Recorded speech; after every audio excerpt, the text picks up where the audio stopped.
The Sports Walk is back. Watch Season 3 of Backpack Broadcasting's original web series that brings you the opinions of real sports fans.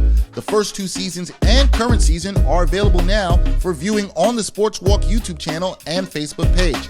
Check out the 2017 NYC WebFest official selection and see what other sports fans have to say on the hottest issues in sports today.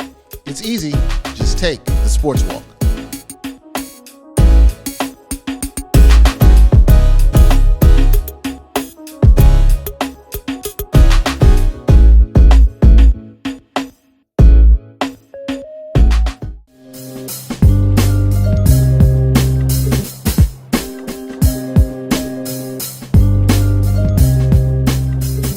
Podcast, episode 159. Dexter, Henry, Brian Fonseca still doing the thing. Yep. Got a guest. Look, I always love when I have people from my neighborhood in the building that I go back.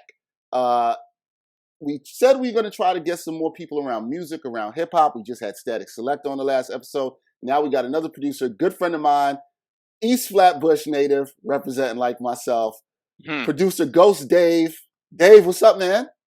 Going on, man. 50s in the house, 5'5". Yeah, he's 50s. I represent the 90s. In terms of those blocks. Family, though. one family. And for people who don't know, Dave and I, we go back. I mean, years to know each other from 11 years old. We're both graduates of Philippa Schuyler Middle School, best middle school in Brooklyn.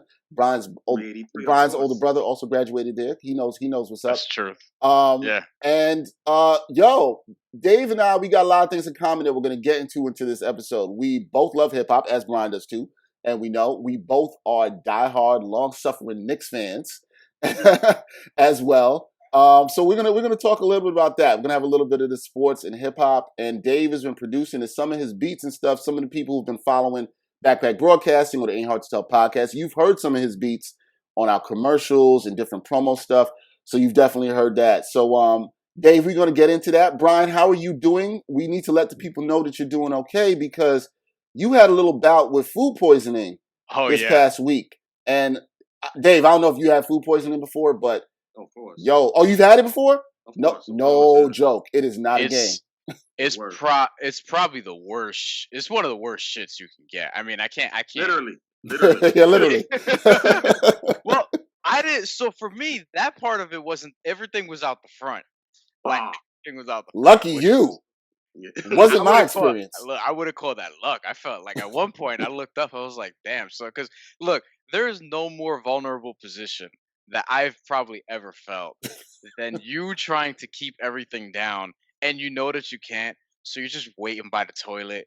You know what I mean? You're just sitting or whatever. You're just waiting there. Like, I don't know why I'm laughing. It's really not funny. It's about an awful waiting game, though. It's kind of funny in hindsight, but as you're going through it, it's the worst thing ever.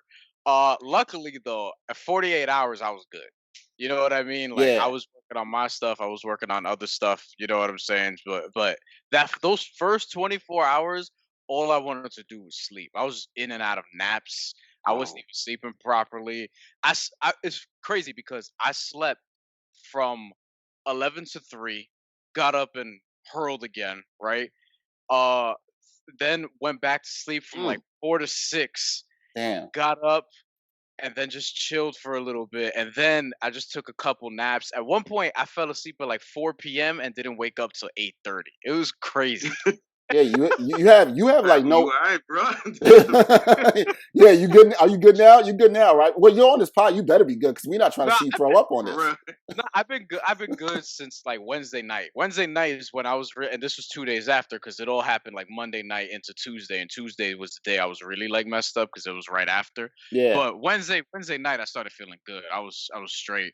I haven't like worked out much this week, which just to like chance it or whatever. But right after this pod, I'm doing what I got to do. I'm getting back. Get back on that healthy lifestyle.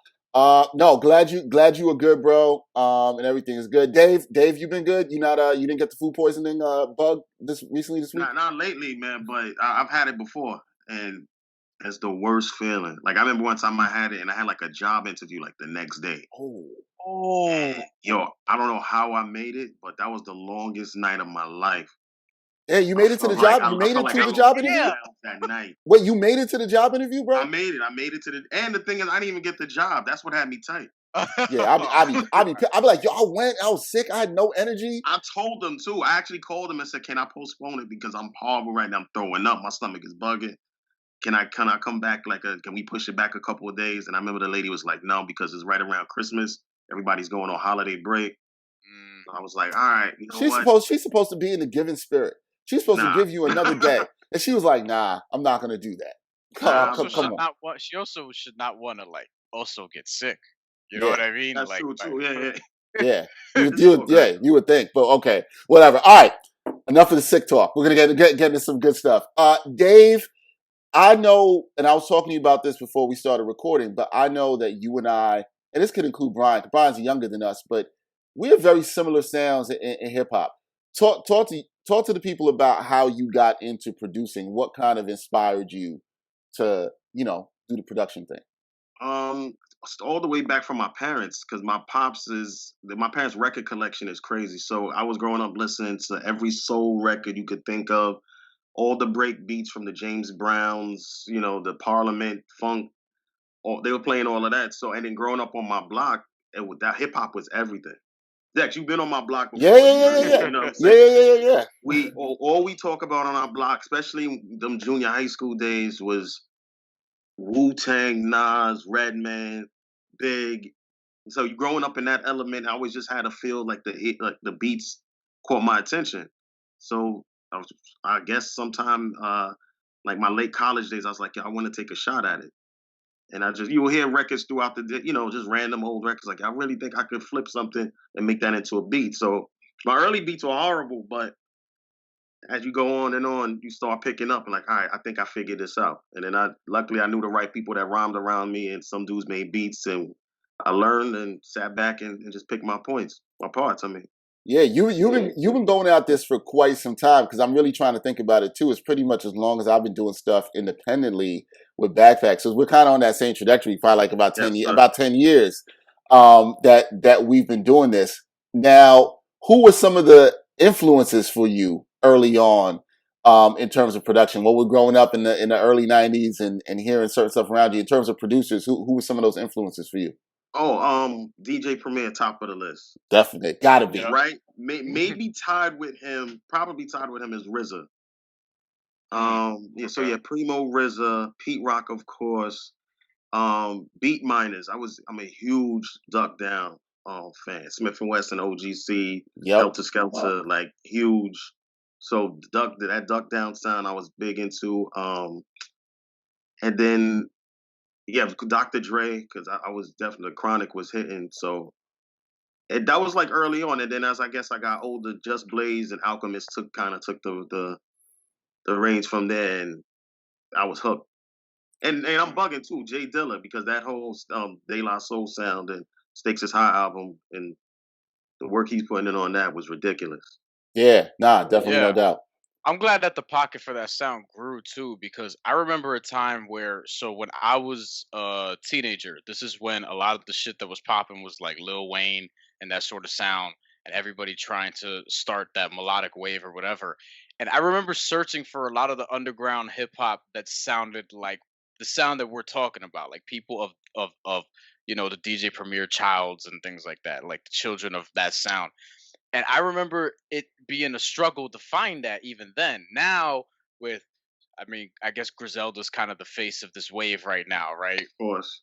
And I think that is sort of expanded to, and you work with Flea Lord on his last project, which we're gonna touch on in a little bit, or we could even touch on now. But I think that has sort of opened a door for a lot of people, I guess, like yourself, to sort of just come through and make that sound what it is now. Definitely. You gotta buy your time. Is like Dex was saying earlier. Like it's easy to kind of just sway and jump on the current wave and say, okay, I'm gonna try trap, or I'm gonna do drill, whatever sound is yours. And it's not a knock to them, but that wasn't me. I know what I liked. I know the hip hop that I fell in love with. I'm not going to try to do trap because I know that's not going to be authentic to who I am. So I knew eventually, because the sound went away, but it never, I would never say it fully died. Because even if you look throughout the years, Kendrick had stuff with like a boom bap sound from time to time. Cole would do it. Wayne had his moments. Not like obviously not most of the album, but Hove. You could go through the years and people still had it. It's just a matter of time where it was like it was gonna break back open. And when Griselda kind of kicked the door down, I'm like, this is it. I'm about to eat. Yeah, I'm glad you brought that up, Dave, because I always felt for a while it was like, does the New York sound, if we want to call it that, does that still really exist? That boom bap sound that we all love here. And you kind of hit on this, but how much did it inspire you to see Griselda? Griselda kind of was the first collective that just leaned all the way into it. They're like, this is what we're doing, right? These are these grimy beats. And we've talked with some people. We talked with Sky Zoo when he's been on our pod a couple times about this. I saw that, yeah. We talked with him about it, but right before he did Retropolitan with Pete Rock and the importance of that sound. And he was kind of talking about the same thing and keeping that alive and whatever. When you see a collective like that lean into it so hard, and you see there's still I would say a hunger for it, right? Like there's fans like us that still want to see that. Does that inspire you? And do you think the sound is being pushed, right? Because it's not just about recreating the 90s. It's sort of about pushing it forward. Oh, no, yeah. Yeah. It's, not to cut you, yeah, it's being pushed for sure. Because it sounds, if you, on a technical aspect, the drums are the same, but the way the songs are sampled or the way the melodies are put together, it has a 90s feel, but it's not exactly a 90s feel. Like when you listen to Griselda records, they have if you took the drums away, it don't really sound like something that came out in 94. Like especially like if you listen to the Roots or even Illmatic, it's a different kind of sample. It's chopped totally different. But what marriage brings it together is essentially those kicks and snares. When you hit those drums and it's just that hard boom, that 1-2, then you hear that sound. Everybody's like, oh, that's the 90s sound. But really, they pushed it forward. It's definitely not the same sound from back then. And we're trying to just push it now. Yeah, I definitely agree with that. And to some degree, I also would probably not leave out Pro Era in the sense. Oh, absolutely. Yeah, because Joey Badass was somebody who I first heard about, I want to say 2011-ish. Yeah, 2011, yeah. Something like that. And I was, we're around the same age. I was still in high school at that point. So hearing somebody around my age at that time coming with that boom bap sound, that was nuts. Because this is like, I'm trying to imagine, like, what was Shaheem in the 1990s? Yes. But at the same time, it's like Shaheem was doing that at a time where that was the sound. Joey Badass doing that at a time where that's not the sound at all. And then all of a sudden, it's like everybody else from Pro Era, Nick Carson, CJ Fly, etc. after. So I also credit them with that as well. I guess it's a little bit different from Griselda, but kind of similar. Oh, and no. I think the Flatbush Zombies probably had, Flatbush Zombies, underachievers. Pro Era for definitely, you got to give them their credit. Matter of fact, even before I got on the Griselda wave, which is probably 2015, 16 range, you're right. That Pro Era, when I first heard that Joey 1999, that brought me out like, wait, who's this kid? And I found out he's from Brooklyn too. Yeah. So it was already like, all right, this is a win. This is when everybody was doing everything slowed down and was trappy, and he's out there rhyming on the old boom bap drums, and I'm seeing him on the J Train doing the video for Waves. I'm like, nah, this is it right here. Yeah. That's. I'm glad you brought that up, B, because I remember the first time I listened to 1999. I can remember I was in my old apartment and I heard Waves and I was like, what is this? Like, that's one of your favorite songs ever, I think. It really is. It's up there, probably like in the last 10 years or so. Like it really is, because I just was like, this is fantastic. Shout out to Freddie Joachim who produced that, and just like love the sound of it and everything. And so yeah, the New York sound isn't dead. I'm glad to hear, and we obviously, Dave, we're glad for producers like you sort of pushing that sound forward. Obviously, with Static, who we had on the last podcast, a ton of influence, couple of production on that project, 1999. Now we had Static on the last podcast. We talked to him about some stuff. You recently had the chance to meet him. Tell us about that. They got a studio out in Bushwick, and I had a session with my brother, my older brother. He rhymes, so we booked the session, literally the room next door, which is Terminology Studio. And the engineer is Static's protege, a producer named Neff. Yep. So we get there, and My brother's in the booth, he's recording, and I guess somebody knocked. I'm just sitting there chilling, waiting, listening to the verse as he's knocking, laying it down, and somebody knocked on the door. So Neff opens and it's Static, and so at first I look up, I was like, I thought it was just maybe somebody, janitor to work there or something, and I look up, I'm like, oh shoot, So it was kind of like bugged out, but I try to play it cool. Oh, it's Static. You know what I'm saying? Like, so we didn't say anything at that point. Like he just said something real quick, like, yo, I'm here, he said something enough, I can't remember. And then he went to his room and did his thing. And then Terminology came in maybe about half hour later. And I actually met him first. Like he dapped me up. He was talking to me, him and my brother. He's like, I like the song that y'all recording. And then Static came back out on the way out as he was leaving. He stopped by again and he showed us love. He was like, yeah, what's up? We took a picture. It was a little like light introduction, nothing serious. It was more in passing, dapped us, and it kept it moving. But funny thing, I saw him on Friday.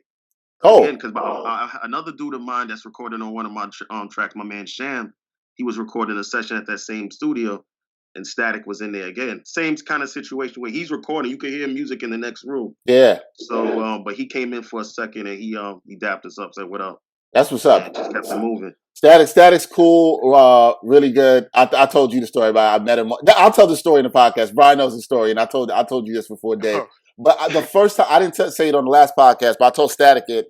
I met Static. I think it was in 2013. I was going to South by Southwest, and this is a crazy story because I get on this plane and I'm sitting in the seat close to the window seat, and Havoc comes in and sits down next to me, which is just like, yo, what's going on? So Havoc being cool, Havoc kind of said, asked me, what's up, how's my morning? We start talking. I told him like, yo, man, love your production, love the Infamous, one of my favorite albums and everything. And so we're sitting there for a little bit and plane's getting ready to take off. And I see Static come on the plane and he's walking through the aisle and he looks over at Havoc and he sees Havoc, gives Havoc £1. And I guess he assumed I was with Havoc.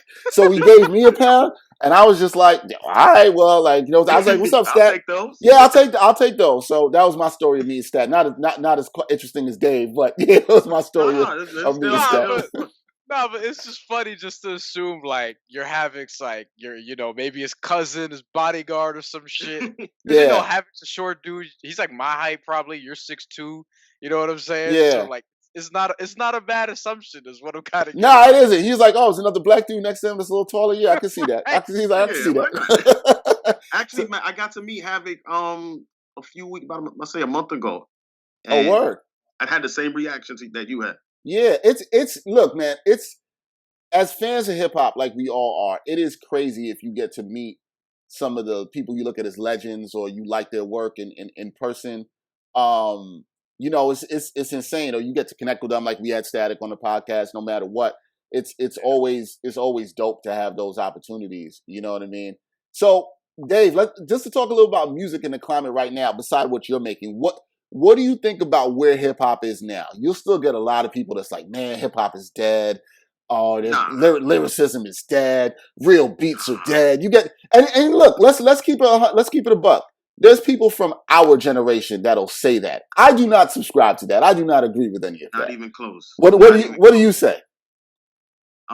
Is far from dead. It hasn't been. It never was dead. It's just all preference. Like, yeah, we don't like. I can't. I want to assume that maybe trap is not your favorite kind of hip hop. Not my favorite. That doesn't mean it's dead. Like hip hop is dead. This year, this climate is dope. Like, how many dope albums we had this year? Flea stuff. Freddie Gibbs, Alfredo, all the Griselda albums. The underground scene was. I don't even want to just say underground. I was bumping Nas joint. I'm trying to remember. It was a lot of names that came across this year. I was like, oh, he dropped a project? I'm on it. This guy dropped a project, you know what I'm saying? So little projects here. Within the last few years, like Sky Zoo, I'm a huge Sky Zoo fan. Yeah, I know that. Yep. I'm trying to get a beat to this guy. I've been trying to get a beat to Sky Zoo for a minute. Sky's been killing it for the last, I don't know, easily 5 to 6 years, 7, maybe even more than that. But hip hop hasn't been that. We're gonna have to try to. I don't know if we have to try to connect you. We have to try to make that happen. Please. We can. Please. We can. Because like, yo, and people should know this, and I think we've said this on the podcast before, but shout out to Sky because he's been on the pod 3 times, and I'm sure we'll have him on again when he drops all the brilliant things. But yeah, whenever we reach out to him, Please, yo, he's I've come been through. trying to, I'm gonna see I y'all. appreciate that, brother. We'll try to make that happen, man. We'll definitely try to make that That would happen. sound great. That would sound great. I Also, would greatly appreciate that. I remember seeing dude. Me and my fiance, we went to. He was dropping. Is it in celebration of us? I believe you went to the Blue Note show. Blue Note, So yes. What was crazy about that was he invited Brian and I to go. I ended up not being able to go because I had to travel for work, so I couldn't make it to the show. But I remember I saw when you posted the video, and I was like, damn, son, like I was supposed to go to that show. But yeah, that show was awesome. That show was crazy. We was out there, and it was just I just love the setup of Blue Note, where it's just like intimate. You know, you could just really like vibe out with the artist and the band, and he performed the whole album from top to bottom and killed it. Yeah, I love stuff like that. Like just the whole vibe. I mean, the clarity of his voice. Just a lot of artists don't sound the same way they do on in person as they do when you listen to them in speakers. And he killed it. And every time I seen him at the Brooklyn Hip Hop Festival a few times. Always destroys it. Like so, if you could, I appreciate that. Some are always looking for more sports content, and among the glut of sports media, some are looking for sports content that dives a bit deeper and doesn't just stick to sports. So check out Backpack Broadcasting's original long-form sports journalism series, Sideline Stories. The award-winning original series takes viewers directly into underrepresented communities within the world of sports. It's a series that goes beyond traditional sports reporting, like box scores and statistics, presenting exclusive stories that you won't find anywhere else. With a diverse group of correspondents, the series provides interviews and interesting stories around the world of sports, because there is so much beyond the game, and so much that occurs off the field or court that impacts each of us and the world we live in.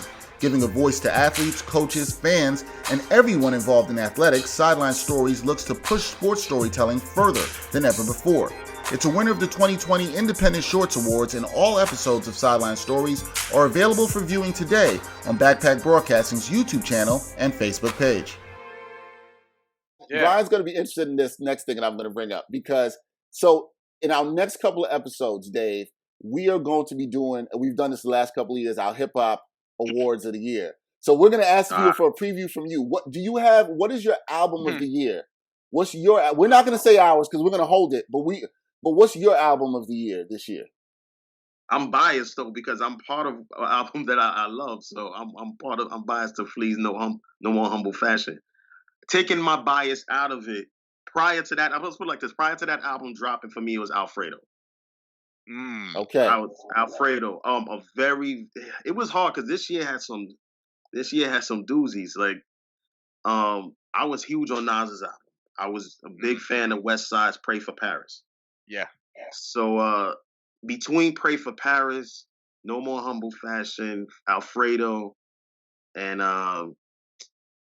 Conway's album too was tough. Conway's album, Benny's album. Benny's album. It gets really difficult. And then there are a couple. Dex, I've been telling you about Problem's 2 albums.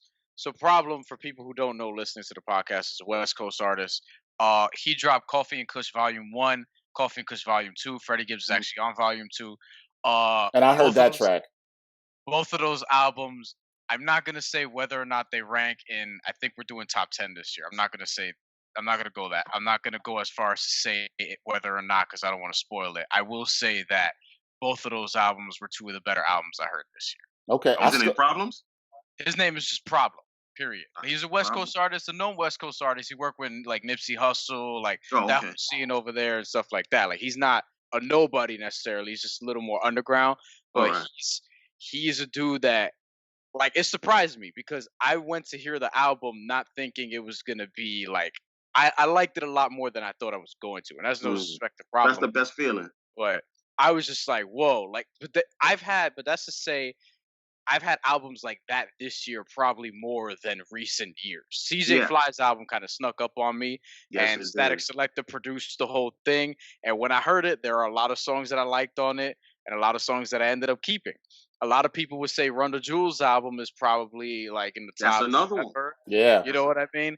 I think people probably love him a little more than I do. You know what I mean? Just because it's not in my top 5, but it was a good project. I'd agree with that. That's more to say that for whatever reason, I don't know, maybe it's LP, but like white people love Run the Jewels, so they get critical acclaim. Like they get a lot of critical acclaim, but they're dope. But like that's just more to say that there's been a lot of great albums that came out this year. Some people would also put Jay Electronica's Jay-Z mixtape up there, but you know. here's my thing with that album. It's funny because I thought the album was great, but what I was anticipating, the work that I know Just Blaze used to kind of leak here and there throughout the years, I was expecting more. Not saying that the album wasn't great, because the joint Alchemist did alone was ridiculous. I'm trying to remember the name of the song. I think it's Never Ending Story. Never Ending Story, yeah. That song is just beautiful. Yeah, I love the keys. I love the keys in that, yeah. I wanted to hear Jay Electronica by himself. I wanted one or two Jay features. You told me a Jay verse, more Jay verse. It's always great, right? Better, but when we waited 12 years or whatever it was for this album, you want to hear Jay Electronica by himself. That was my issue. Like, especially from the very beginning where Jay-Z had the first verse on the album. I was like, wait, what? Yeah. And then you come to realize, like, he's pretty much on every song except for, like, maybe one or two. And it's like, it should have been just pushed as a collab album or something like that. Then I would have probably received it a little bit differently. And then, Act 2, I think, leaked after, it leaked and then they put it on Tidal. I don't know, which people like that better, but I don't know how do you count that this year, but yeah. Yeah, it's going to be real interesting. So let's talk a little bit about your work with Flea Lord, because no more humble fashion. Sorry, didn't want to mess up that name. You had 3 joints on there. I listened to 4. Sorry, my bad. Let's not short you or mess up. Let's not short you on that. You have 4 joints on there. That's a third of the project right there. It's a third of the project. Yo, how did that come about? How did y'all link up? How did you get your beats to him? And you got tracks where Westside's on one, Conway's on another, 2 heavy hitters right there. How did all this come about? It started last November. I was just, I do what I always do, reach out to artists on Instagram and Twitter.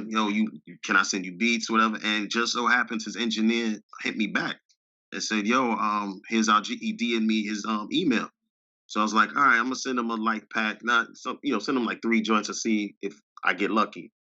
And those first 2 joints, they chose 2 of the first 3 joints I sent, and that ended up being the Skinny Pete track, and the other one was the Doors Locked with Conway. Yeah.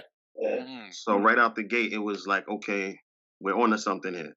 Did you know? I don't mean to cut you off, but did you know at that point Conway was going to be on the track? Or he's just like, we're going to use this beat. You didn't know. I knew early on. I knew way earlier than when the album came out. I knew that both of them was going to be on the tracks, probably, I want to say like February or March. I knew. And I was super hyped. That was being patient, though, was the hardest thing. Because he did this like, yo, I got Westside and Conway on my beats, and I'm sitting here, I found out maybe 8-9 months ago. So you gotta just kind of wait it out and grind. And I'm just like, I can't tell everybody that though. It's supposed to be a secret. So yeah. So, luckily I got a good support system at home. So my lady, we would just listen, and, she would keep me like, just be patient. We got this. Don't worry. Your time is coming. So it was, a good vibe. Yeah, because when I saw you put on IG that, you had the track listing, and I saw your name produced, and I saw I was like, oh, okay. And and this is true. I DM'd Dave, and I was like, hey man, when that drops, we got to get you on the pod. Yes. I've been wanting to for a while, but I was like, yo, I think it's time for us to do it. How does it feel now that you've done? Because you talked about the patience of it, but now that's happened. You've had tracks. You've worked with these people, part of the Griselda Collective. Are you excited about what's next and where that can take you in your production career? Oh, definitely. That's everything. Like when this whole year has been a blessing. Obviously, COVID aside. Career-wise for me, it's been a blessing because I've had, Griselda. Flea's looked out for me. I can't, I'm super grateful for that. Got me part. Now I'm part of Lord Mom collective producer team, so I'm one of the in-house producers. So next year we got a lot of work coming. Like, I don't know if you notice, if you keep up with like how I post beats on Instagram, I slowed down.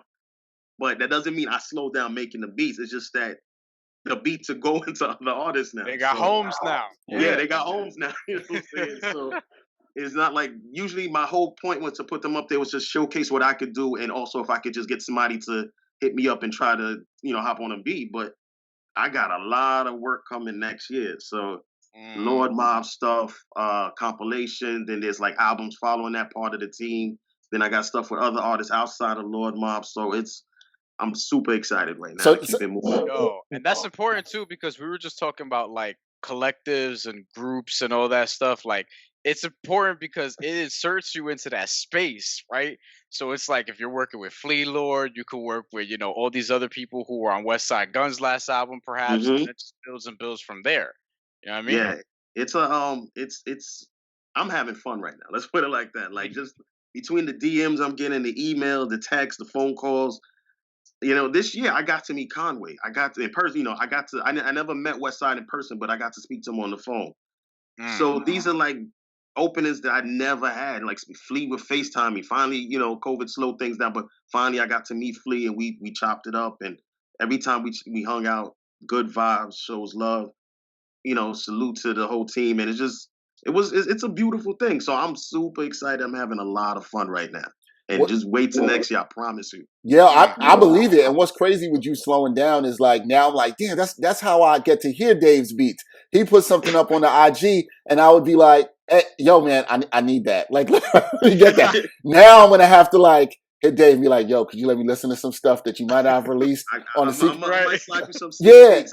I got you. You got to still slide me some stuff because we're always still using stuff. But yeah, things are changing for you for the good. So we're not mad about that. Can you talk to people a little bit about what your process is like, Dave? Because every producer is different. Like some people start with the break beat. Some people will start with a sample. Like what are you looking for when you're digging in the crates or you're trying to produce? What's your process if you can share about that? I usually start with the sample, but I'm not solely just the sample. Like sometimes if I could just, just the mood I'm in, I'll start with the drums. And if there's knocking, then I'll just see if I can find something. But my goal is to find, if I'm digging for a sample, it has to be something obscure. I don't like trying to find the James Brown, the Michael Jackson. Like it got to be something the most random, maybe 50 people heard it, something from Japan but like the song that they did with Flea did with Conway. Yeah. The most obscure record on the planet. Like I don't even know how I found it, but it was just it's luck. So I start with that, and then I just start playing for like going through the song. I like to a lot of producers just do automatic chops where they let the program chop itself periodically, like every 5 seconds or so. I like to like literally go through the song itself and pick what I like. And then once I cut what I like, then I start playing with, and play surgeon now and start stitching up. Okay, I might like this. Let me put this here. Let me take that out, slow this down, speed it up, whatever the case may be. And it just got to have a flavor to it. It can't just, I've thrown away probably more beats just because it didn't have that flavor to it. So I'm like, all right, let me delete that and just start to say. So it got to have a feel. If it don't sound like if it don't remind me of the era of hip hop I love, they don't give me that goosebumps, I'm not trying to keep it. I like that. That's a good stand. That's a good standard. Yeah. Good standard to have for sure. Yeah, that's interesting. I was gonna ask. So, like, as far as this era now, is it tougher to get samples because people are trying to, try to make it almost restrictive to get certain samples and things of that nature. And I know you said you're looking for things that are more obscure, but now we're in an era where it's like I think we talked to Static Selector about this a little bit, where it's just sometimes it's harder to just sample things now. Yeah, it's a challenge. Just because of monetization and streaming and all that. It's a challenge in some regards, but I still find the nice record spots. I still got a couple of record spots I go to. I still know where to go online. It is a challenge in some regard, but it's just that's part of the fun. The digging, like I take that as fun, and then when you find something like just that you feel like that kid in the candy store, like I can't wait till I get home to mess with this. So if I'm out somewhere and I might just be scrolling the internet sometime and just look for something, and sometimes I may go to a record store and just like I don't know what this sounds like, but I got a good feeling about this one. Let me and then we'll take it from there and hope for the best. See if I find a gem on there. Yeah, definitely, no doubt. We got to ask you this because we asked this to Static. Obviously, I'm sure there's a lot, but if you had one artist or a couple artists that you could work with, that you dying to work with, that hasn't happened, who would that be? I'm aiming for the sky right here, but I'm gonna keep it a buck with you, Nas. There you go. And this is why for me, he's my personal GOAT. Hey, he has been since since we met in junior high. Yep. He's so me too. So if I could get Nas, you know what I'm saying? I'm going for Nas at the top of the list. Hove is right behind. Sky Zoo is somebody like what we talked about earlier. Yeah. Definitely Cole. I feel like if I get a chance with Cole, like I got some beats on stat. Matter of fact, Dex, you know about one of the beats because you I do. One time. The one with the Sister Soldier sample. I mean, you told me about that, and you like, how nobody used that yet. Yeah. It's funny. I know exactly what you're talking about because when I hit it, I was like, ooh. When I heard it, I was like, this is. I didn't know what I wanted to use it for yet, but I remember I reached out to you. Yo, I could hear him on that. I could hear it. Yo, man, hold that. You should hold that one. Even though I love it. I'm holding that. The only person I actually sent that beat out to that I can remember. I tried to get that to Rhapsody. I can hear her on that too. I looked around because I think she's perfect for that as well. And I was like, I found I think one of her the Jamla managers or something. Yeah. And actually, I put a whole package together. I put an introduction this will sound great on. She'll sound great on this. Yeah, the whole shebang, and I sent it out. I never got anything back, but if I could get Rhapsody on it, Cole, Nas is top of my list. Benny, Jadakiss and Styles. That's a personal. Jada SP. Yeah, okay. I gotta get Jada and Styles. Because I got Conway and West Side, so if I gotta get Benny. Absolutely. Yeah. That one I can hear. Benny. Yeah, just makes a lot of sense. I appreciate it. I'm really working on I'm trying to see if I could work my way into getting a Benny feature on one of my beats, but I'm pretty sure there's a lot of other artists. But and Kendrick for sure. What's up, listeners and supporters of the Ain't Hard to Tell podcast? We need some help from you, and it won't take up too much of your time. As we grow, we always want to hear your feedback, so take a minute or two to fill out a short anonymous survey. The survey link is right in the episode notes for this podcast. It's easy and takes less than 5 minutes. As always, we thank you for your continued support. Just a couple minutes on the Knicks because the season's starting. They have the Kith collab now with the weird uniform of the New York. Yeah. Or whatever. I don't like it. I haven't talked to Dexter about these uniforms at all. But I'm going to assume because of how well he's already shaking his head. Don't like I'm it. going to assume because of how well I know you. I know I can tell. I know you don't like. See, here's the thing about those uniforms. I think other than the circly thing in the middle or whatever, I think they actually look fine. Like all the stuff. I don't dislike them though. I like that they went with a black look with the orange. I'm not wild about the tie dye. That's on the side. See, that's what killed. That's kind of what kills it for me. That's not even what I wanted to bring up. Although I have been saying that the Knicks should have black uniforms for years, but I was thinking black with orange lettering, whatever. Yes, that's exactly. For another. Just team in general. I mean, we were talked about this yesterday a little bit, Dex, but just your thoughts on the team in general. What do you want out of this season to prove, that they're actually going in the right direction? Well, the first game gave me a lot of hope, and I hate to say as a Knicks fan because we jump the gun way too often after one win. So I guess the Pistons, by the way, yeah, mind you. Now, maybe the worst team in the NBA right now. If I see the same thing tonight when they, second game against the Pistons, I may, I might get a little more hype. You might see me on Instagram showing out. But I'll say this: I like Toppin. Toppin looks legit, and the defense will come. We always talk about defense with stars. Look, Harden don't play D. How many offensive players really play D? Most offensive juggernauts don't play D. Dame Lillard doesn't. Dame Lillard, you know what I'm saying? We could go down the list. Toppin looks good. I'm not worried about RJ as much people are, with the missing the jump shots. His game's he's never gonna be a 3-point shooter. He's gonna be a lot more like Wade in a sense where mid-range and get to the bucket. Hit the free throws, get to the bucket, give me a 15-foot jump shot. I'm fine with that. So what he showed me in the second half when I think he went 6 for 8 after starting 0 for 6. Yep. RJ's going to be fine. He's especially if he gets to 70% free throws, he's going to be probably 18 a game. Easily 18, that's the key. Maybe even 20. That's the key, Dave. He's got to hit them free throws, man. That's the key. You mentioned the two keys I think for him this season should be. It's just improving his free throw percentage considerably, like getting around to that 70 percentile, because he gets there a lot, and he's going to continue to get there a lot. And he needs to hit like a good amount of those free throws. And I think you want to see him averaging right there 18, 20 points a game, like right in that range. He should have done that last year, but he was missing how many free throws a game? He put up 14 and he missed at least 3 free throws a game. Yeah. So mathematically right there, that's he should have been on the 17-point mark easily. So yeah, Toppin, Barrett, I like Dennis Smith did not look bad that first game. People are saying, look at Dex. Not look. Hear me out. He looked solid. Now he looked. Put it like this. He looked better than Peyton in the first game in the sense that I agree with that. He was getting the floor burns. Yeah. He was getting in the paint. He seemed more engaged. I think without him having to deal with the Garden crowd this year, he might have a better season because a lot of these guys are impressionable. So when you hear the boos and the bring in Frank or bring in whoever, that gets to you, especially if you're young. So I think this year he's going to be all right.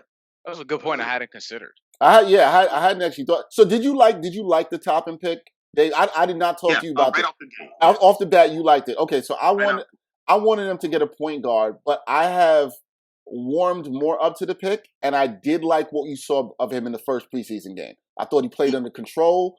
He looks like he belongs. He looks like an adult rookie. Yeah, exactly. Yeah, and he came out the gate looking official. Like when he came in, we were either down like 5 I think we were down or tied. He came in, that whole second unit came in, but he looked like a grown man playing amongst kids for a minute, and it was like, wait a minute, he's a rookie. This is his first. You gave him the ball. You give him the ball, and he looked all right in terms of just handling and attacking the rim and under control and not looking like Julius Randle turning over the ball. Yeah. Every other possession. Cross court passes though. Those cross court passes was like, all right, this is in college now. You can't get away with that. But other than it, because at least he knows when to spin off. If you spin off, you spin away from the defense. You don't spin into the defense. Right. I don't know what Julius is on, but he loves spinning into the defense. This is the weirdest thing ever. Yeah, so it's crazy because I thought the best play Toppin made, and I told Dexter the best play Toppin made was actually the pass out of the post. I think he was being guarded by Blake Griffin. Yes. Who was somebody that he should probably try to emulate in some ways, but he was posting him up. He caught him with a little up fake, turn, and then threw it over his left shoulder. And I was like, "Ooh, that's a nice." And he not that he wasn't really like somebody who would do that a lot at Dayton necessarily, where he kind of had to because he was double teamed, so it's a little bit different. But to do it in an NBA, just find a cutter like that, showing that he already has that at this level. I'm like, okay, so you can give him the ball in the post, maybe a couple times a quarter, see if he can either get you to the foul line, get you a good shot, an efficient shot, or find somebody who cuts. And RJ is going to be somebody who's going to be cutting to the basket. He's going to catch RJ a lot this season, cutting to the bucket. Yeah, definitely agree. Now, Dave, we've been suffering for a long time, though, right? Like, so I've known you since like post '94. We first saw the Knicks go to the finals, and we saw them do it again in '99. And it's been a long time since we've had any long success like that. What are because you talked about individually some players you think will play good this year, and I do agree with you on the players you mentioned. Although Dennis Smith Jr., I got to wait and see a little more of him. And we didn't mention Mitchell Robinson yet. Mitchell Robinson, I think Mitchell will be fine, and I think Tibbs is trying to push him by starting Nerlens Noel over him. So you got to put a fire under. Yeah, I like that. So I actually like that. What do you think this team can do this year, and what do you want to see out of the team collectively? Like, what is growth to you in terms of a Knicks fan this year with them? I'm not going to say playoffs, but if they could do the 10th seed and do that play-in, because they're still doing that this year, right? Yeah, they are. Yep. Yeah. Mm-hmm. So if they can make the 10th seed at least fight to make the playoffs, I feel like that's a good sign. Because I don't feel like the bottom of the East isn't anything special where they can't fight for, especially if Barrett gives me at least 18 a game. Toppin comes in and gives me about 16 to 18 a game. I could see defensively between Barrett, Noel, Robinson, I'm sure Austin Rivers is gonna chuck it up, so he's gonna get his shots up. We could fight with the Chicagos and the Orlandos for that 10th. That's what I was gonna say. It's like it's Charlotte, Chicago, Detroit, Cleveland. Who else in the bottom of the East? Orlando. Like, can you finish ahead of basically those 5 teams? Yeah, those are 5 that you'll be talking. I didn't see anything from that first game that made me look at, because I watched a lot of the games last night. I watched Charlotte play. There was nothing Charlotte did last night that made me say the Knicks aren't going to be better than them. I know it was one game, but you could kind of get a feel at least like how people could, this style of play. There was nothing they did, nothing Cleveland did. They had a nice gutted out win where Okoro got the layup, but it was nothing that made me say that they're miles ahead of the Knicks. That's fair. If anything, the Knicks actually looked like they're just on the same level, if not better. So we'll see tonight, though, because that might have just been an anomaly on Friday. So let me not jump the gun. Well, by the time this drops, we'll know if it was an anomaly. Well, man, I can only hope that it is upward for the Knicks, because there's been so many years of like, see, you heard the stress in his voice. Like Dave's stressed out. See, it's probably not good for our health. I've always said this. Probably not good for our health at all. But we'll see what the Knicks can do. Hopefully, they can turn things around. Thank you, bro. Appreciate you coming on the pod and talk with us. We wish you much continued success, and you're gonna rise to whatever you need, because like I said, you're a scholar, right? You know what I mean? And East Flatbush, bro. Yeah, East Flatbush, we do great things, man. Always do great things. Thanks, Dave. Appreciate you coming on, bro. Appreciate it, man. Thanks, guys, for having me. One time for your mind, one time. One time for your mind, one time. One time for your mind. Got some interesting stuff this week. Brian's going to talk a little bit about unions, and I'm going to talk about animals that basically are taking over New York City, and we are tired of them. At least I think. Animals adjacent. I don't know. Animals adjacent, yeah. Yeah, they're the one. They're like they shouldn't exist. Honestly, there's no upside to them. Their existence. But we'll get to that when you get to yours. I agree. Go ahead. Kicking this off, Christopher Nolan, somebody who I don't know if I've ever mentioned him on the podcast before, not for any reason in particular. It's just one of my favorite movie directors, if not favorite. It just shows you how different this is going to be on this One Time for Your Mind. Where Christopher Nolan talked about the HBO Max deal, and we know HBO Max is, just like all the other streaming services, trying to get a lot of content that has been in other places and house them on their network so that you have to go to them, similar to Hulu and Showtime and Netflix, et cetera, Peacock now with NBC, and there are others that I haven't mentioned, but you get the idea. He was talking about how it's not great, the HBO Max deal, what it's doing to unions necessarily. And as somebody who's in a union now, the Onion Union, is part of my Deadspin deal, and we're currently, trying to fight for certain things as well as a union. The Ringer had a walkout this week, which is interesting. They walked out for 2 hours, talked about their demands because there's some stuff going on there, and obviously solidarity with them, with the homies at the Ringer, the Ringer Union. And this is an NPR story that was published, and he was talking about just how the HBO Max deal is not really doing well with unions, and this is something that AT&T and Warner they're not really doing anything about it necessarily. And here's a direct quote from Christopher Nolan said, and I'm not talking about me. I'm talking about Ben Affleck or whoever. I'm not talking about Ben Affleck or whoever. I'm talking about the gripes, the electricians who depend on IA, the International Alliance Union, the IA residuals for pension, for health care, and I'm talking about the SAG, the Screen Actors Guild, talking about actors, talking about when I come on the set and I've got to shoot a scene with the waiter or a lawyer who has 2 or 3 lines. Those people, they need to be earning a living in that profession, working maybe, sometimes a couple days of the year. And that's why the residual structure is in place. That's why the unions have secured participations for people down the line. So when a movie is sold to a television station 20 years after it was made, a payment is made to the people who collaborated on that film. And these are important principles that when a company starts devaluing the individual assets by using them as leverage for a different business strategy without first figuring out how those new structures are going to have to work, it's a sign of great danger for the ordinary people who work in this industry. That's something that we don't consider when all of these streaming services get all this content for us to watch and, make it easier for us as consumers.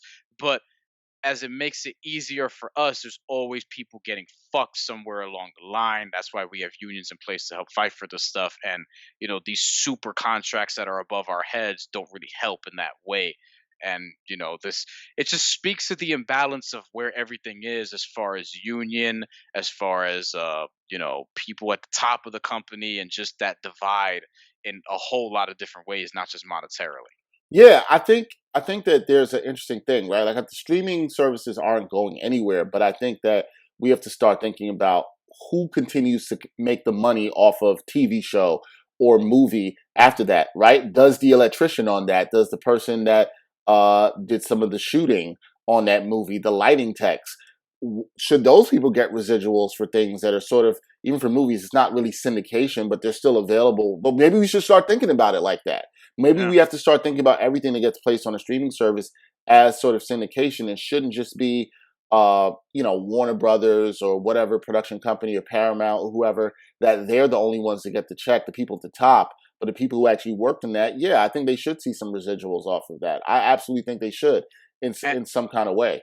Yeah, and the good thing is that we're thinking this way now. We're talking about this now. This wasn't something I don't think people were really bringing up in the 90s as it relates to maybe a show like The Fresh Prince when it was out by then. And I think this is something that as streaming services continue to grow, I think this is something that we're going to continue to focus on because people are always trying to unionize and now fight what they deserve more. You're seeing more people talk about creative control and trying to do things independently and trying to actually put a priority on intellectual property and being taken care of and, not overworking themselves. And, we're just having different conversations now than we were 10, 15, 20 years ago, even 5 years ago. So I think that's at least encouraging, but that's not to say it'll be much easier to bridge the gap. It's still going to be a pain in the ass. And, in a lot of ways, it just reflects everything else that we're sort of experiencing right now as a country, because there's a big gap in terms of like working class versus rich and how, I mean, we don't even need to get into the intricacies of that because, some of the things are not really intricate. It's kind of just black and white.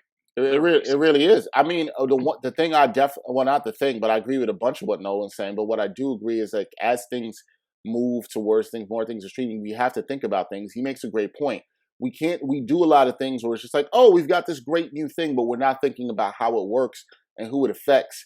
There's a lot of things we should thinking about that. It's even if we think things become more convenient for us, and just being like, is it really convenient for us? And like you said, who is it hurting or who's getting fucked over in these deals? And a lot of times it's the people that did a lot of the hard work to produce these films or produce these shows that never see the long-term money. In a way, I know I mentioned the word syndication.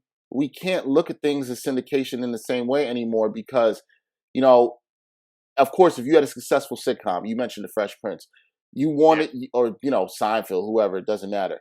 You wanted it to be syndicated on a TV, so that lives for years beyond. But now with streaming services, it can live for years beyond, and it's a dope thing because it gets introduced to generations who might not have seen it and don't have to search for it. It's on HBO now. Right. You don't have to search for a channel or make sure to have it or see it at a certain time. You can watch this whenever you want, and that is dope, no doubt. But we may have to think like, yeah, well, that now has a whole new value than it had under syndication when there was no streaming. And what does that value, who does it affect? So I think we have to start having those conversations. So in my opinion, kudos to Christopher Nolan for starting the conversation. And maybe as people who are consumers of HBO Max and other streaming services, maybe it's something that we as consumers should start thinking about a little bit more. I think it's easy for us to sit back and be like, oh, I don't got to think about that. It doesn't affect me. I'm just getting my content. And it's like, well, as somebody who creates content, I do think about that and then how it does affect other people. Yeah, and if you want to read the story, it's on NPR. Ari Shapiro wrote it. It's called Christopher Nolan Calls Warner Brothers Shift to Streaming New Movies, quote, a great danger. And somebody who posted these quotes and highlighted these were Brendan Hodges. He's a film critic on Twitter. So, yeah, just wanted to give those salutes. Good stuff there. All right. I'm going to talk about one time from mine, something I generally don't like talking about, something I actually don't like seeing. And that is rats. Don't care for rats at all whatsoever. In fact, I'm going to tell somebody a rat story that involves myself and Brian. I don't know if we told this on this podcast yet, but I'll tell the story that involves me and Brian. Brian and I were on our last day of shooting La Cultura, a Puerto Rican boxing story. And we decided to go one morning, if you've not watched the piece or if you've seen it, you should check it out because it's really dope and it's won a bunch of awards and it has almost 40,000 views on YouTube. So you should check it out. But we were coming from the Puerto Rican Day Parade. As you've seen the piece, Brian was at the Puerto Rican Day Parade, and that's sort of what kicks off and also ends the piece. And we were leaving to go back to actually edit this project. And Brian and I were on the Grand Central platform, 42nd Street, for people who don't know, in New York. And I was standing in a place, Brian standing across from me. I'm standing closer to the platform. There was a young lady with headphones on standing to my left. And all of a sudden, I looked to my left, and I saw a rat basically run by her foot. She jumps. The rat then comes towards me. And I jumped up in the air, and the rat went under my foot and down the platform as if we weren't there at all whatsoever. And jumped over my foot. Also. Jumped over your foot. Yeah, sorry. Forgot to add you. Jumped over my foot, and then I went up the stairs. I went up a few steps. I was like, oh, fuck no. Brian was like, nah, I'm not staying on this platform. And I think that is to set the tone for people who do not live in New York to understand that, the rats here really don't give a shit, all right? They're just out here doing whatever it is they can do. That was, what year was that, Brian? What year did we put out La Cultura? Yo, your mic just went out. I believe it was 2018, he said. 2018. 2018, okay. So 2018, we did that. Now, obviously, things have changed in the world since then. And there's something I had read about early in the year about how because of the pandemic, and especially in New York City, there were not as many people out. There were not as many businesses open. And there were closed in certain parts of New York that relied a lot on business. For example, the financial district around Wall Street in New York, where there already kind of always were a lot of rats because it's close to the water. Now, where there was less people out, less garbage being put out in the street, the rats were coming out more. But my cousin, who also knows that I absolutely hate rats, she decided to send me this article. Why? Because she wants to antagonize me. Not for anything nice, not really to keep me informed, but I feel like we should keep other people informed. So there was a Chipotle in Washington Heights, that is North Manhattan for people who don't know, and rats have been running amok at Washington Heights Chipotle. And this is according to an article that was written, I don't want to get, by Poppy Noor from The Guardian. She wrote, the rats have been running amok at Washington Heights Chipotle, attacking employees, chewing through wiring systems, and causing the indefinite closure of the restaurant to the public. Quote from an employee, "It's pure chaos every time a rat appears. Although the restaurant is closed, staff are still regularly coming in to clean in an effort to help stave off the infestation." The infestation was first discovered in the summer, right? We're now in the fall, when avocados were found partly eaten and bags of rice were bitten through. The rats, so the rats were coming in and they were eating the food, and then they were terrorizing the people in this, and they had to shut down this Chipotle because nobody could be in the Chipotle anymore. And so I got this story from my cousin a couple of days ago, and then I was working, and I was in Northern Manhattan. I was on the Upper West Side, and I was with a friend of the podcast, host of the 7 Footers podcast, Gerard Hector. I was interviewing him for a story I was doing for AccuWeather, and the story we were doing about another animal. We were doing a story about dog walking, and I was next to a dog park, and it was about 3 o'clock in the afternoon, and I was on Riverside Drive, and for people who don't know, that is right next to the water, which would be the Hudson River. We're right there. And there's sitting in this dog park, and I was doing something on camera, and I was sitting there for a while. And at one point, I was sitting there, and I noticed there was a space between this dog park. There was just grass and leaves, and I saw something move out the corner of my eye, and I was like, "No, yeah." No. And I was like, "What is that?" And I didn't see anything, but then I looked down, and I noticed slightly to my left, you could see clearly a burrow hole, like a rat hole, that was there. And I was like, "Oh man, there's rats over here for sure." Now, I also want to put into perspective for people who might not understand, there are 5 times as many rats as there are people in New York. There's somewhere estimated to be 33 million rats in New York. And now they're hungrier. They're looking for food. Wait, is that a real stat? That's a real stat. Oh, I didn't know that. I wish you didn't tell me that. That's a real stat. Like, that's a real stat. God. In fact, this was to an article. Let me make sure the time I had read this article. I believe this was of last year. But as this is last year, so it's before the pandemic, rat sightings reported to the city's 311 hotline have soared nearly 38%. That was up from 12,000 in 2014 to 17,000. That was in 2019, right? A lot of this, some of the reasons people think this is happening is a lot of it is a lot of new buildings being built, which is funny. In the area that I was, there were a lot of new buildings in that area. So when you're digging up stuff, you're kind of taking over rat burrows and holes. And let me just go back to building being made on my block, so that's not great. That never helps, right? And so sometimes when you go in those buildings, they put a lot of poison. They burrow out those holes when they're tearing down buildings, and the rats are going to come out. And so while I was doing the story, just to say this and wrap this up, while I was doing the story, I was shooting something where I was on camera. So 2 times, my back is now towards the dog park, and twice I saw rats come out from the dog park. One went right to a trash can, ran into a street. Then there was another part where 2 women were walking, and I wasn't even looking that way, but I heard them collectively do this, Brian. They gasped. They both gasped. And 2 huge rats just ran out in front of them. I'm never living in Manhattan. I'm never living in Manhattan. I mean, it can happen anywhere. So it doesn't mean the thing. Yeah, but you know what? I want to know how much. I don't want to know this actually. I'm curious as to how much of the 33 million are in Manhattan. I would estimate. It's not the largest borough because Queens is the largest borough in terms of size, but I think just in terms of because of the way the buildings have been and more of the intricacies of the subway stations are in Manhattan, I would assume that the most of them are there. That would be my assumption. I would assume the most, almost by far. Definitely by far. And it's the most of that borough, for people who don't know, is like Manhattan's an island, so it's always completely surrounded by water, and rats like to be near the water. Yeah, I'm not gonna Google it though, just because like, you know what the risk you're running is there. You have to be very careful. Well, there's been a lot, and there's been a lot with rats in the last couple of years. Not to see in the subway, they've been seen in playgrounds and parks, where they don't know what to do and how to control it. But look, the point is, it's getting bad out here. It's because of the pandemic.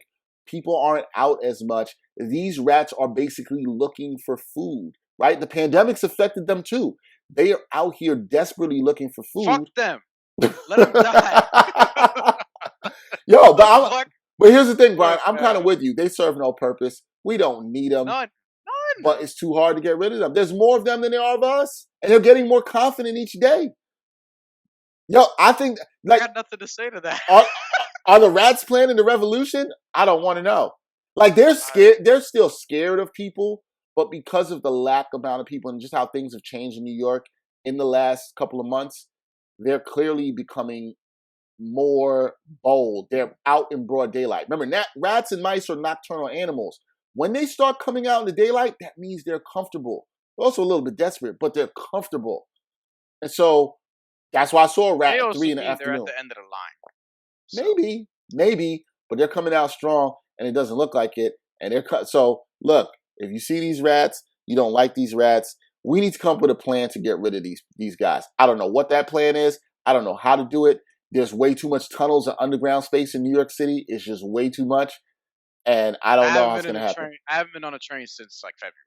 Yeah, I haven't been on one since March. But but I've seen enough rats. I'll tell you that. Not a lot, because I really haven't been in the city. But the times I have been in the city, and because I do it a lot for my work, and I tend to do a lot of stand-ups or live shots near areas of water, I see them in the broad daylight. And, they're really just living among us. I don't know what the hope is. They're just living among us. Fucking nauseated. To quote a friend of the show who's been on here multiple times, Naomi Gray, Jesus take the wheel. That's all I got. No, not Jesus take the wheel. Jesus take the rats. How about that? Take the rats and take them away. How about that? Like we can have that happen. All right, that's it for this episode of the Ain't Hard to Tell podcast, episode 159. Please do the thing to continue to support us. Leave us a nice review. Rate us, review us. You should leave us 5-star review because this is a 5-star show. There's no reason you should not do that. Also, continue to support us in any way you can. Subscribe to our Backpack Broadcasting YouTube channel. We have more coming up. We are almost halfway through December. We are halfway through December by the time you listen to this. And the last 2 episodes of this month will be, you've been waiting for it all year. You knew it was coming. And Brian's got his list ready. And we're not talking about a Christmas Looking list. at it right now, actually. It is the Ain't Hard to Tell 2020 Hip Hop Awards. It is that time. I still got to tweak some stuff on my list. You heard us talk to Dave about that. We will have two parts this year. We'll have 2 episodes, so we hope you guys enjoy that. I know there'll be a lot of discussion and debate around it. That's how we will close out the year. So we want to thank our guest, GhostDave, David Ofori. You can check out his work. Follow him on Instagram with all the great work that he does. More coming up around sports. NBA season will be starting soon. Brian and I will be involved in some new projects. We'll tell you more about all that's coming up. But until next time, stay safe. Stay healthy, support unions, stay away from the rats. Till next time, y'all. Peace. Wear a fucking mask. Yeah, that too. Wear a mask. Peace.